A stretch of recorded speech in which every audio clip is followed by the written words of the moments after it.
Hello students, ઇગ્નાઇટેડ minds channel પર આપનું સ્વાગત છે. આજના આ વિડીયોમાં ગ્રામરનો એક ખૂબ જ મહત્વનો ટોપિક આપણે શીખીશું, જે છે ઇનડાયરેક્ટ સ્પીચ. આ ઇનડાયરેક્ટ સ્પીચના ટોપિકને આપણે થોડા પાર્ટ્સમાં સમજીશું અને આજનો આ વિડીયો આ ટોપિકનો પહેલો પાર્ટ છે. તો લાઈક કરજો, શેર કરજો અને સબસ્ક્રાઇબ કરજો. આજના આ વિડીયોમાં આપણે ડાયરેક્ટ ઇનડાયરેક્ટ સ્પીચ શીખવાના છીએ ફ્રોમ ધ બેઝિક્સ. તમને જ્યારે એક્ઝામમાં સેન્ટેન્સીસ આપવામાં આવે છે તે ડાયરેક્ટ સ્પીચમાં હોય છે અને તમને કહેવામાં આવે છે કે આ સેન્ટેન્સીસને ઇનડાયરેક્ટ સ્પીચમાં કન્વર્ટ કરો. તો પહેલા તો આપણે સમજીએ કે ડાયરેક્ટ કોને કહેવાય અને ઇનડાયરેક્ટ કોને કહેવાય. ડાયરેક્ટ એટલે કોઈ બીજી વ્યક્તિ દ્વારા કહેલી વાતને એઝ ઇટ ઇઝ એના જ શબ્દોમાં કહેવી. ફોર એક્ઝામ્પલ, રોશનીએ કીધું કે શી ઇઝ ધ બેસ્ટ.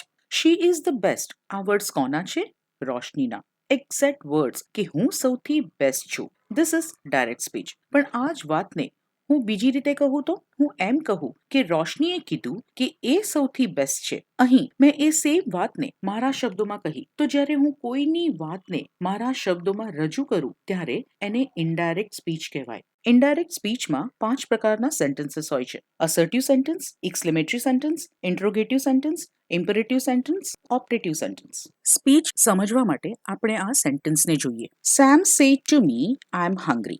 તો સેમ સેડ ટુ મી તો જે કોમાના લેફ્ટ સાઈડમાં છે એને આપણે કહીશું રિપોર્ટિંગ સ્પીચ, અને આઈ એમ હંગ્રી જે કોમાની રાઈટ સાઈડમાં છે અને જે ઇન્વર્ટેડ કોમામાં છે એને આપણે કહીશું રિપોર્ટેડ સ્પીચ. સેમને આપણે કહીશું સબ્જેક્ટ અથવા રિપોર્ટર. એ કંઈક રિપોર્ટ કરી રહ્યો છે. સેડ અહીં રિપોર્ટિંગ વર્બ છે અને જે મી છે એને આપણે કહીશું object of the reporting verb. એમને આપણે કહીશું વર્બ ઓફ રિપોર્ટેડ સ્પીચ. હવે આપણે થોડા જનરલ રૂલ્સ જોઈ લઈએ જે મોસ્ટલી બધા જ ટાઈપ્સ ઓફ સેન્ટેન્સીસમાં લાગુ પડે છે. રૂલ નંબર 1, જો ડાયરેક્ટ સ્પીચ તમને સિમ્પલ પ્રેઝન્ટ ટેન્સમાં આપી હોય તો ઇનડાયરેક્ટ કરતી વખતે it becomes simple past tense. For example, Sam said I am a tall boy.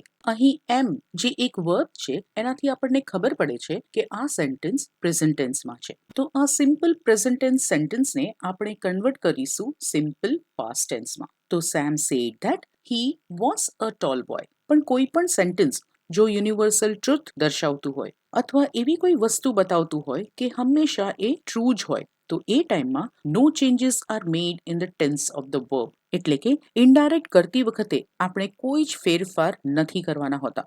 Four example, the teacher said the sun rises in the east. અહીં reported સ્પીચમાં verb કયું છે? રાઇઝિસ. આ તો યુનિવર્સલ ટ્રુથ છે કે સન તો ઈસ્ટમાંથી જ રાઇઝ થાય છે. તો આ યુનિવર્સલ ટ્રુથને આપણે કોઈ જ ફેરફાર ના કરી શકીએ અને એટલે જ જ્યારે આપણે એને ઇનડાયરેક્ટમાં કન્વર્ટ કરીએ છીએ તો વિધાઉટ એની ચેન્જીસ આપણે લખવાનું હોય છે કે the teacher said that the sun rises in the east. અથવા તો હું એવું કહું કે I brush my teeth in the morning. તો એ ફેક્ટ છે, એ ટ્રુથ છે જે બધા જ લોકો કરતા હોય છે. તો there will be no changes in the sentence. હવે રૂલ નંબર 2 જોઈએ. The present continuous becomes the past continuous. For example, Tom said, my father is playing basketball. અહીં વર્બ કયું છે? is playing.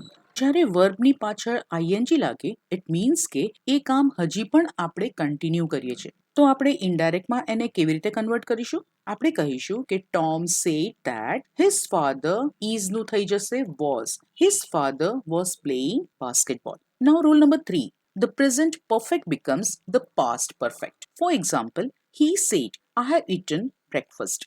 અહીં have eaten બતાડે છે કે it is present perfect tense.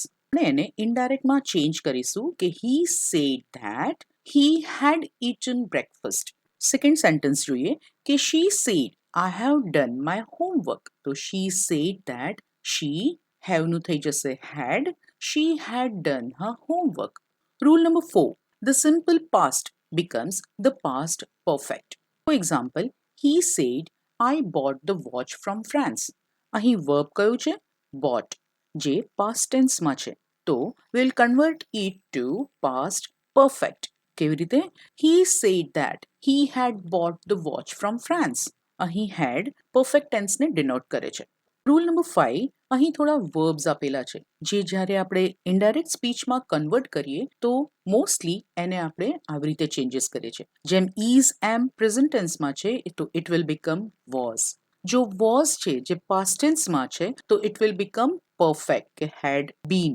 Go goes જે present tense માં છે it will change to went જે past tense માં છે.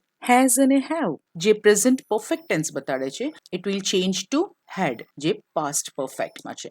Do અને does not જે present tense માં હોય છે we will convert it to did or did not જે past tense માં છે. Can will become could, may will become might, shall અથવા તો will become should or would, must will become had to. આ compulsory changes છે in indirect form. Rule number 6 અહીં આપણે જોઈશું કે પ્રોનાઉનમાં શું ચેન્જીસ આવે છે, જેમ કે સેન્ટેન્સમાં આઈ અથવા તો નામ જેમ કે સેમ અથવા તો રશ્મિ, તો આપણે ઇનડાયરેક્ટ કરતી વખતે આપણે એને પ્રોનાઉનમાં ચેન્જ કરીશું, દેટ ઇઝ હી અથવા તો શીમાં. જો ડાયરેક્ટ સેન્ટેન્સમાં વી એટલે કે આપણે બધા હોઈએ તો ઇનડાયરેક્ટ કરતી વખતે આપણે એને કરીશું ધે કે એ લોકો બધા. રૂલ નંબર 7 જો આ બધા વર્ડ્સ ડાયરેક્ટ સ્પીચમાં હોય તો ઇનડાયરેક્ટ કરતી વખતે કમ્પલસરી આપણે આ વર્ડ્સમાં ચેન્જ કરવાના. જેમ કે ડાયરેક્ટ સ્પીચમાં ધીસ હોય તો આપણે એને ધેટ કરવાનું, ધીઝ હોય તો it will become those,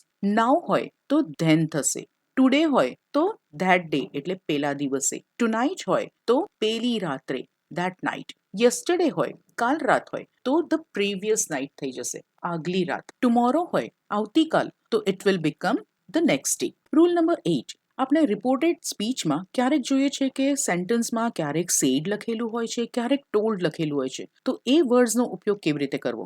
if the reporting verb has an object the past of tell is used, એટલે કે જો રિપોર્ટિંગ વર્બમાં ઓબ્જેક્ટ હોય તો આપણે ટેલનું past tense that is told use કરવાનું. Example, Sam said to me I have an important meeting today.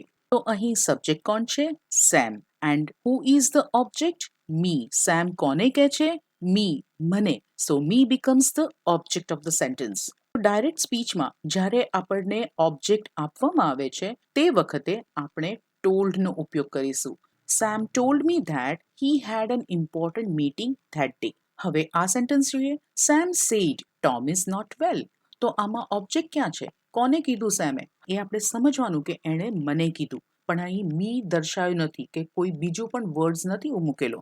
So in the absence of the object આપણે સેડ યુઝ કરીશું. Sam said that Tom is not well. પણ જ્યારે આવું sentence આપે કે Sam said good morning, તો સેમે કોને કીધું? ઓબ્વિયસલી મને જ કીધું હોય ને, પણ ઓબ્જેક્ટ અહીં આપ્યો નથી. તે ટાઈમે આપણે એવું લખી શકીએ કે Sam said good morning to me. આ થોડા જનરલ રૂલ્સ છે જેની મદદથી આપણે ડાયરેક્ટ સ્પીચને ઇનડાયરેક્ટ સ્પીચમાં ઇઝીલી કન્વર્ટ કરી શકીએ.